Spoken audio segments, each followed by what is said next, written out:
of a transparent and reflective object. This is my reference for the painting. Because this object is both reflective and transparent, I have to be aware of the many trapped shapes in the object, as well as the different values of these shapes. In watercolor, we go from lightest to darkest.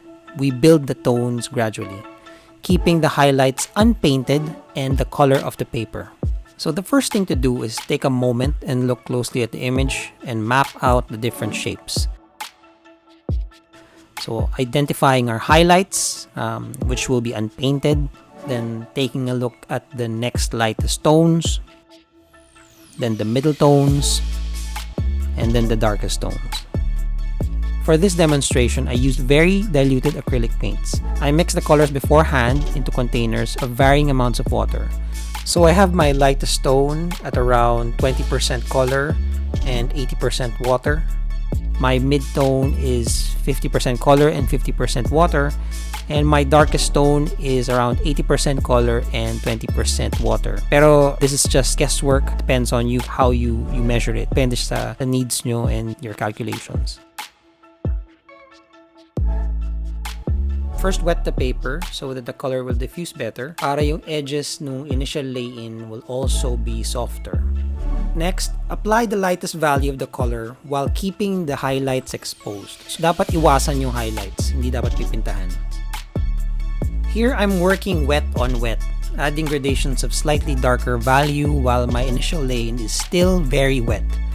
So what I'm essentially doing is building the tones gradually from lightest to darkest. I've built up the initial lay-in for the cup, so I'll color in the shadow. The shadow isn't a uniform tone, so I'm also going to build it up gradually, starting with a middle tone. Before applying the next darkest value, papatuyuin ko muna yung first layer. Sa watercolor, it's best to apply the color on a surface that is either very wet or very dry. Kapag nasa gitna, medyo hindi maganda yung patong at hagod ng kulay. And it may result in blooms that you may not want to happen. Next, I'm laying down a graded wash for the background. Medyo tricky to. For washes, keep the leading edge very, very wet. Tapos sop up or suck out the excess color, pulling along the edges with a clean brush. Tapos blot out the excess color on a tissue paper, then repeat as needed.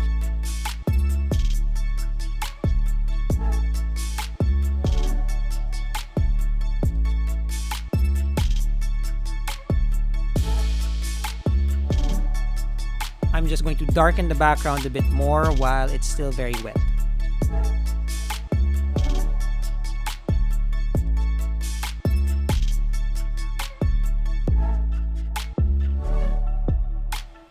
Once again, patuyuin ko muna completely before applying the next darker value on the image.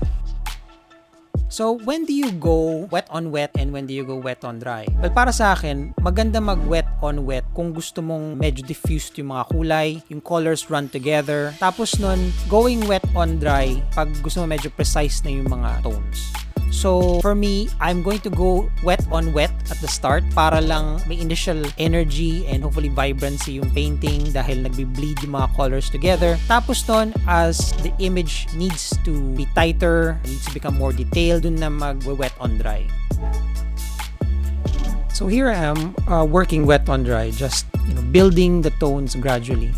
Patong lang ng patong and letting the tones build. This technique is also called glazing, wherein colors are applied in thin transparent layers, one at a time, letting each layer dry before adding another layer. Now you can soften the edges of the paint by wetting it again and blurring it with a brush or lifting out color. The difference is when I'm working with very diluted acrylic, you can't reactivate the color anymore. Dahil pag natuyo yan, permanent na siya. As opposed to real watercolor, you can reactivate it. So, yun yung disadvantage with working with this kind of paint because acrylic nga siya. The advantage though of working with acrylics or diluted acrylics, medyo unlimited yung number of layers na pwede mong gawin dahil permanent na yung layer na yun, nagiging parang plastic yung surface. Kahit ilang patong hindi na siya nabubura. Whereas kung watercolor yung gagamitin, there may be a limit to the number of layers you can place with watercolor dahil there may come a point na mabubura na yung kulay sa ilalim after several layers. So siguro with watercolor, maybe up to